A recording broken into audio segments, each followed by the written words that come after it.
Welcome to the 1111 Synchronized podcast.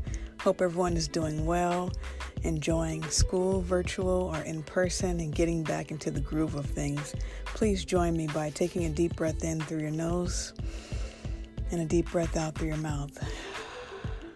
One more time. This time, if possible, place your hands right on your belly and just guide your belly. Feel your stomach rise as you inhale. Again, inhale through your nose, exhale through your mouth. Just take a load off. There's so much going on. To all the teachers, all the first responders, everyone getting back into the groove of things. Just take a minute to just be present. Okay, just be present. And if you have any topic requests, or if you'd like to be featured on the episodes of the podcast, or if you'd like me to be featured on yours, please send those requests to my inbox at Agent K21 Podcast on Instagram and Twitter at Agent K21. Feel free to find me on all the social media platforms. Let me know what you want to hear, or if you'd like to collaborate. I'm definitely open and available. Also did a collaboration with Studio 17 podcast, and that'll be available very soon. I'll be getting that out to you guys if you guys want to check out the episode I did with them. I'll have that available. Also going to be in the works of getting a trailer for the podcast. So thank you all for your support. Thank you all for your comments, your subscriptions, for sending these messages out to those who may benefit. I greatly appreciate it. And, we've been talking about the law of attraction. And as we continue to proceed to give the people what they need, we must speak words of power, because words are so powerful and they are essential to our manifesting ability. And it can be overlooked sometimes that we might use words frivolously, or we just might say words that we don't mean, but they are all powerful, very powerful. So one thing is that the universe, spirit, does not understand the difference between a joke and seriousness. So always be cautious and very careful. Really choose your words carefully. Taste your words before you spew them out. Really be mindful of the words we speak to those around us, to ourselves, most importantly, and to our situations. We have power. The power of life and death, as they say, is in our words. We have the ability to speak life or to speak the non-existence of that life into any situation. So whatever you're going through, it can and will get better. Believe that and speak that, and I promise you it will happen. So previous episode, I was getting ready to express a situation or a moment of my experience, and I decided to hold off to share that because I felt that it would be more resonating with the topic I'm talking about right now. So just continuing with that, and if you haven't heard the previous episode, go check that out as well. But keeping the ball moving, growing up for myself, one thing that I constantly heard in my youth was that I was wise beyond my years. Now, for most people, that would be such a great compliment. For me, it was a compliment, but it also was a burden in a sense, because I couldn't connect with many people, especially people my age. And when I would speak with this knowledge of just stuff that doesn't even exist, or just this authority, and people would look at me with this reverence. And for some, that might have been a great thing to feel that attention or that power, but for me, my temperament and my personality did not find that to receive it in a way. So as a result, I would diminish myself so that I would be quote unquote normal and not stared at, not looked at, not feared, And so people would always tell me how powerful my words are. And this situation happened where someone was telling me all of their dreams and desires, and I just second that. I just said, you know what? Yes, absolutely. And as a result, they freaked out on me. And they were like, no, don't say that. You know how powerful your words are. You can't say that. And I'm sitting there thinking, but you just said that. So you mean to tell me my words are more powerful than yours? All I did was agree with what you've put out, And it was kind of hurtful at the time because it re-triggered that feeling of, that storyline of being too much, or the storyline of reel it in, bring it back. Don't really reveal that much, or don't speak, because people are going to freak out when you do. And it also was kind of infuriating for me because it was like seeing that person almost in the state of powerlessness to my words, almost making it that what I said was more important than what they were saying. And that kind of had bothered me at the time. It was like, what? And so everyone has that same power to speak life, or the absence of it, in anything they do. And so that was something, a part of my experience that made me think, wow, like words are powerful, but anyone can access that. Anyone can access that. And we really find where our point of attraction are based on the words we speak, right? The words we speak are very connected to our thoughts that we think. And we'll talk more about power thoughts and thinking powerfully on the following episode after this. We'll talk more about that. But focusing on the words reveal our beliefs and reveal what our prominent thoughts have been. What we think about dominantly is going to come out of our mouth eventually. That's why you want to see who someone really is, how someone really feels. Get them intoxicated in some way, or get them really angry. Oh, they saying words you ain't never thought they'd be saying. You're like, whoa, that's how you feel? That's how you really feel? Okay. And the more we align with the true essence of ourselves, even when we're upset or even intoxicated, in that case, the words that will filter out will still be in alignment with our core of who we are. And we can tap into who we truly are through meditation and through stillness, and really owning our essence, So a lot of us get programmed early on through the things we see, hear, and experience. So if we grew up in an environment where self-deprecating humor was the tool that people spoke in, or if people spoke with a critical attitude or judgmental of other people and themselves, we may have internalized those voices. So let me just tell you, if the voice in your head is mean or, derogatory, or just diminishing you or silencing you in any way, that's not your voice. That is a voice that you inherited from someone else that didn't love themselves enough to speak kindness to themselves. And so we inherit these words and these beliefs and these different things, and typically we adopt other people's principles that we grew up around.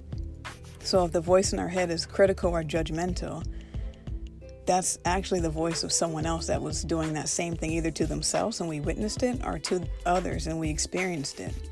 And as a result, we've adopted that, and we began to police ourselves. We began to internalize that voice and give that power, right? And so there's nothing wrong with that. That happens as part of the human experience. But where our power resides is bringing awareness to that, without shame, without condemning ourselves, but to love ourselves through it and recognize, hey, I witnessed this because I had a parent who, spoke terrible things to themselves. And as a result, they treated other people with that same self-loathing behavior. And realizing that you can break that cycle. You don't have to participate in it. You can opt out, If we engage in gossip and slander, or just the way we speak about others, will show us like, okay, we can opt out of this experience, or we can participate in it, but staying silent in it is kind of participating in it. So we can opt out of these things at any time. We can hit it with a plot twist at any time.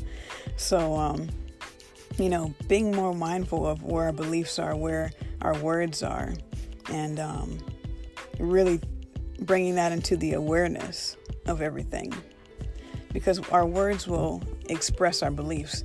For example, if I'm talking to someone and I'm like, hey, I have a plant-based diet, you do you, but this works for me. And they say, oh, well, healthy food, vegan food, that's too expensive. Right there, the belief might be, there's 2 points of attraction. It's either abundance or lack. And if someone says, well, I would eat healthy, but that's just too expensive. Or I would eat healthy, but I need my protein. I can't do that. They're putting limitations on what they think is possible. And, it shows the core belief. If I say, well, yeah, healthy food might be more expensive, but I'm going to prioritize that. I'm going to put that in my budget because my core belief is health is wealth. So if I believe that health is wealth, I'm going to prioritize that. I'm going to do everything in my means possible to make sure that that is my priority. If someone has the belief that, more productivity is results, they might say things like, I'll sleep when I'm dead, or, if I don't do it, it won't get done. And they'll say these things out of the belief of lack, out of that state of lack of, I'm the only one that can do this right. Everything's on me. That kind of mindset could reveal that maybe they don't prioritize relaxation.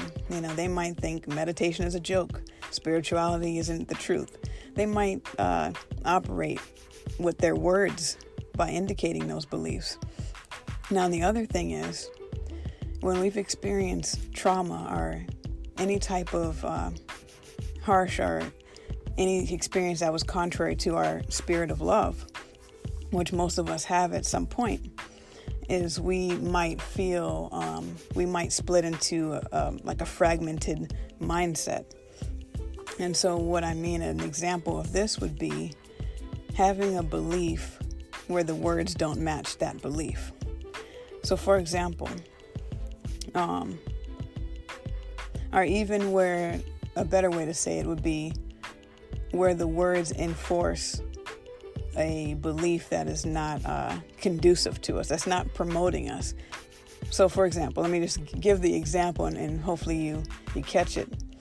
Again, take what resonates, leave what doesn't. But using this example, say that someone has a belief that they learned in their early experience that every time they thought something negative about themselves, they received the opposite. Now, the thing about this is the law of attraction is always working. So the more precise we can get, the more clear, the more articulate we can get with our words, our beliefs, and our actions, and we can actually line them up consistently, the more the universe will be able to respond to those commands that we are giving out. And so if we have words that are mismatched with our beliefs, our actions that are mismatched with our words and our beliefs, we may get what we want 50% of the time. But when we really want to become an alchemist, we really want to start manifesting at our fullest capacity, aligning ourselves completely and consistently. And it takes work, it takes practice. So, doing that due diligence to practice it and maintain it over time and not beat ourselves up if we fall short, quote unquote. So an example of this would be someone learned early on in their experience, when I do things wrong, I get attention, or when I do things incorrect, or when I think I'm going to fail, I actually succeed. So their belief might be, if I think I'm going to succeed, I'll fail. If I think I'm going to fail, I'll succeed. So the words they might produce would be something like, oh, I suck at this. And then they might notice that increase of, oh, I said I suck at it, so now I'm winning. Look at that. And they foster that belief of, when I think the opposite is going to happen. I briefly said before, when we've experienced trauma, every day is opposite day. Right is left, left is right, up is down, down is up. Because we live in that state of survival. So then we might inherit different type of beliefs that our point of attraction is based on lack. It's like a byproduct. It's almost like manipulating our way into our desires. But when we align our intent and align to the truest and actually maintain that, we'll be able to see better results. So using that same example, someone thinks if I say I'm going to fail, then I succeed. They might continue to replicate that cycle. But when they get the belief, when they have learned to rewire their belief to, when I say I'm going to succeed, I therefore am going to succeed. Then they start to speak success. They start to see it in every walk of life, and it starts to show up more and more in their reality. but they have to make sure their words are aligned with their actual belief. But if they continue to believe, well, if I say something negative, then something positive happens, they'll do that. However, that will happen 50% of the time, because what's more important is the belief in the word to interact together. So if you believe you're going to fail, you therefore will. But because the twist is, well, when I say I'm going to fail, I succeed, it's giving it a mixed signal. So what's more beneficial is to align it to whatever it is. Because when we send out those mixed signals, the universe is going to respond to it. So the universe is going to give you 50% failure, 50% success. Because 1 minute you're believing that if you fail, you succeed, and if you succeed, you fail. So the universe is like, okay, let me distribute this like this. Let's go. Let some of that is, success. Some of that is failure. And also being able to change our perspective on it, to realize that every failure is a success. Then we start to operate with a different tone, a different modality, and we create a solid foundation for our dreams and our manifestations to come right in on a smooth ground to land safely. Not a rugged, jaded surface where it's like, hey, our wheel might skew off on the surface, but, I'm thinking of a plane like a wheel anyway. But the point is to really become aligning our thoughts, our words, and our beliefs. And, our actions will therefore manifest as well. But starting with these foundations, okay? And so I'm going to give you guys the greatest secret, the most powerful word in the universe. And before I talk about the greatest secret, before I get to that, one thing I want to mention, I feel like I've mentioned this before, but it's important to revisit this, because in the spiritual community, we might talk about, there's that fear of manifesting something negative because we spoke it into existence. The thing about it is, and that's another thing I'll share here shortly. The thing about it is, it's not necessarily us speaking it into existence. We are just co-creating with the existence that already exists. So what we speak, whether we speak it or not, if it's going to happen, it probably would, but our putting our words on it and our belief on it just gives it that more amplified power. So this is what I was going to share also, is that earlier this year, or earlier this month, a few months back, earlier this year, I had a dream, and it felt very prophetic. And I've been writing down my dreams now. And I wrote down this dream, and I was a little apprehensive about sharing it, because I thought, well, again, that trigger of being too much or speaking things into existence. I thought, if I share this dream and it happens, does that mean I caused it? Now, that might be kind of an arrogant thought to even think. I don't know. But there's that fear of like, oh no, I got to keep this to myself, because if I speak it and it happens, I'm going to be blamed for it. I'm going to be the root cause of it. And so I actually shared this dream. It can still be found on my Agent K21 podcast highlight story. I shared it on my Instagram story, but I posted it as a highlight. And it happened during the events of what happened previously in Lebanon. And that's exactly where the dream took place. And so, I was apprehensive of if I should even share it, because I was like, oh man, people have told me before how powerful my words are and that I speak things into existence. But the thing is, when we move out of fear and move into love, there's that feeling of, did I cause this? Am I wrong, bad for doing this or saying this? People are going to be upset, whatever.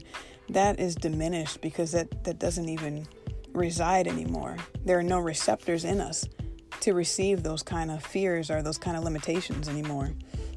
So we move out of that and move into love.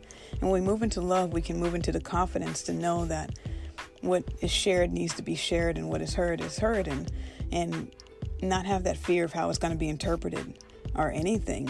You just kind of, this is my reality. This is my realness. This is what it is.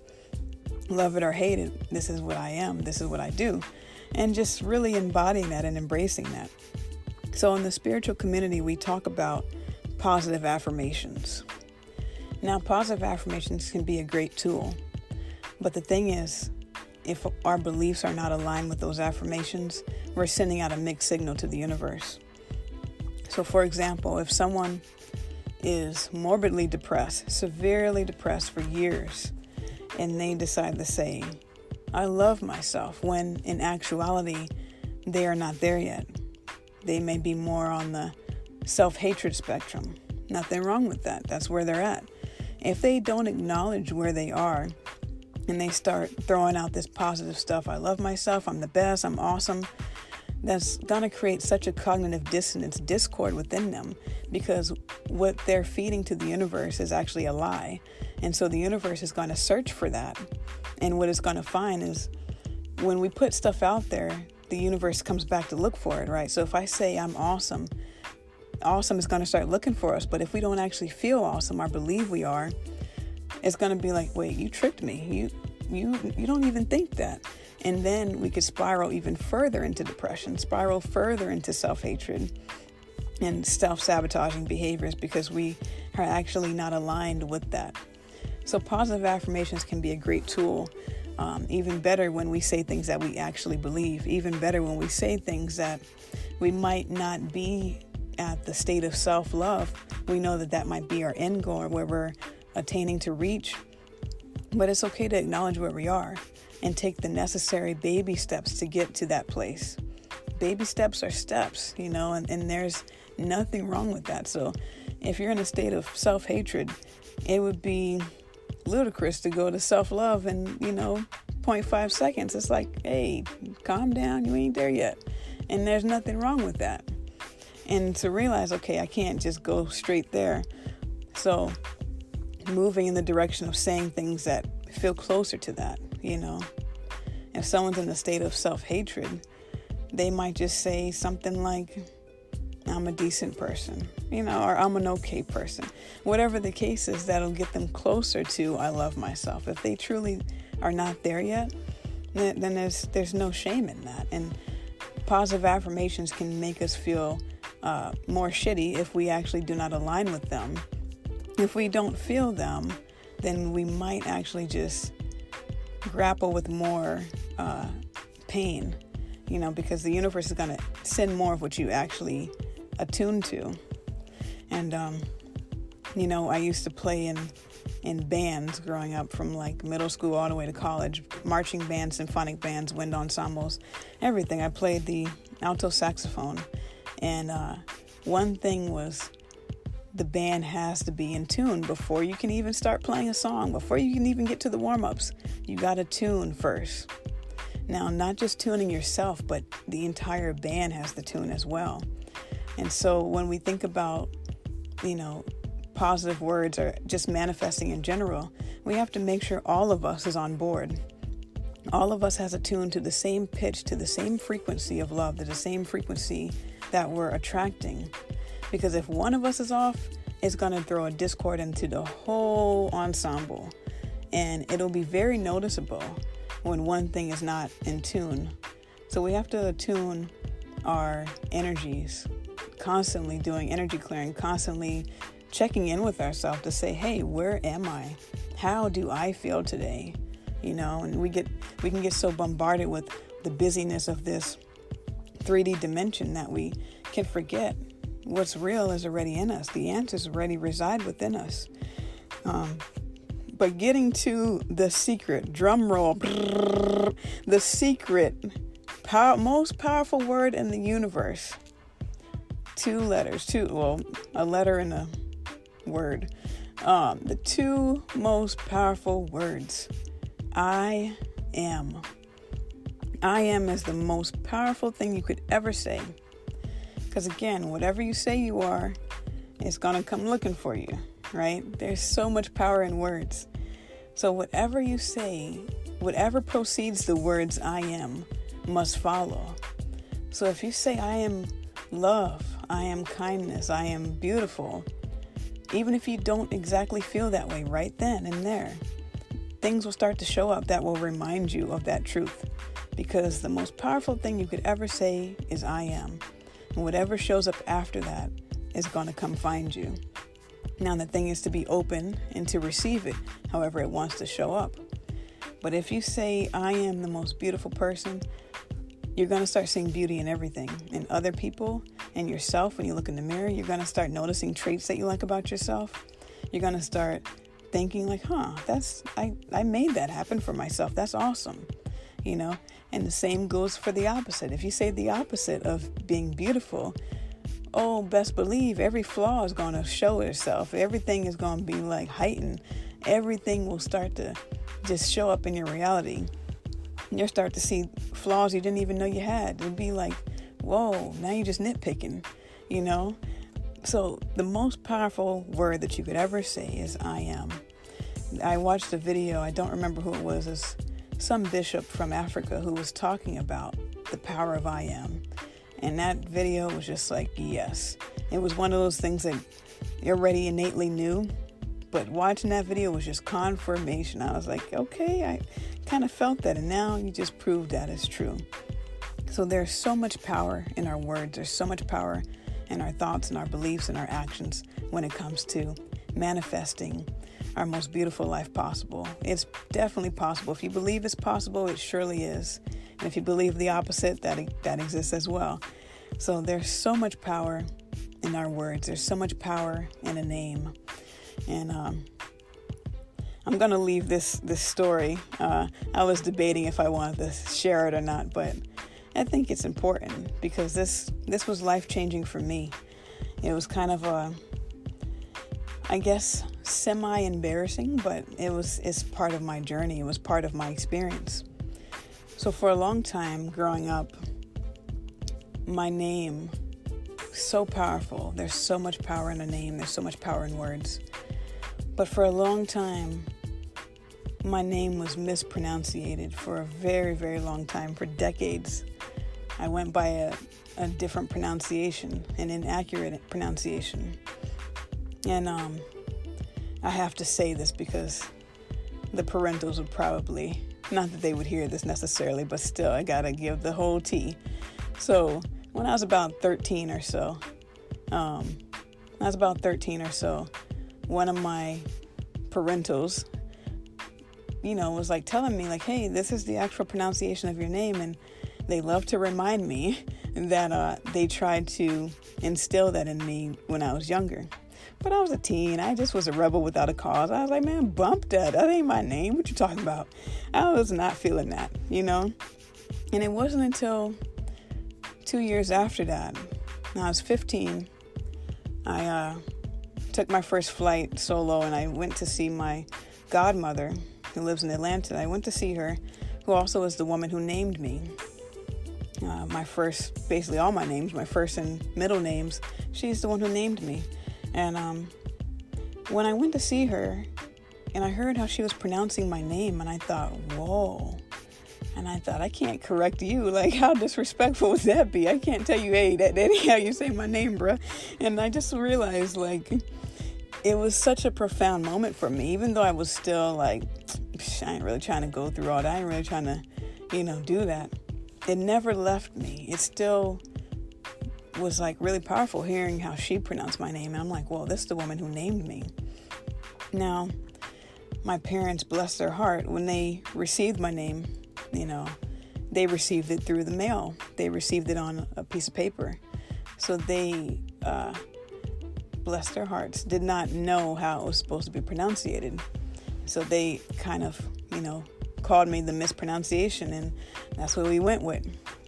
And it wasn't until much, much later, like in my 20s, late 20s, that I was like, you know what, this is, I have to go by the proper pronunciation of my name, because words are so powerful. And it was revealed to me through different things and through kind of a dream state of this feeling of I wouldn't know who I truly am or could be capable of being called a mispronunciated name. Because the words that we speak out of our mouth, they create a vibration, as you can feel your own voice vibrating in your own cylinder of your chest and your heart. creates a vibration. And the words that we speak, we're the first to hear them. So if we speak beauty, we will be healed. If we speak positivity, we will find it. And I thought, I'm speaking a false narrative of who I am. I'm speaking a name that is not even my actual pronunciation. What message am I sending to myself? And I just felt like, different stories. I thought about sacred scripture, sacred text. I don't really like to say scripture. Sacred text that talks about the story of Abraham. And once he changed his name, and I really resonate with Abraham, like as my character, if you will. And once he changed his name, he was able to manifest the life that he was here for. And that felt really powerful to me, resonating so deeply with that character. And so I realized, like, I have to go by the actual pronunciation of my name, even though it's going to be a pain, even though I lost a lot of friends and family because they were not on board, even though I received a lot of disrespect, even though I received a lot of people who were just not going to honor me in that way. And I knew it was going to be an uphill battle, but I also knew it was a path I had to take because I recognize and understand the power of words. So please speak words of beauty, speak words of positivity over your life, over your situations, over anything. We have the power to speak life. So if we have the chance or the opportunity, please do so.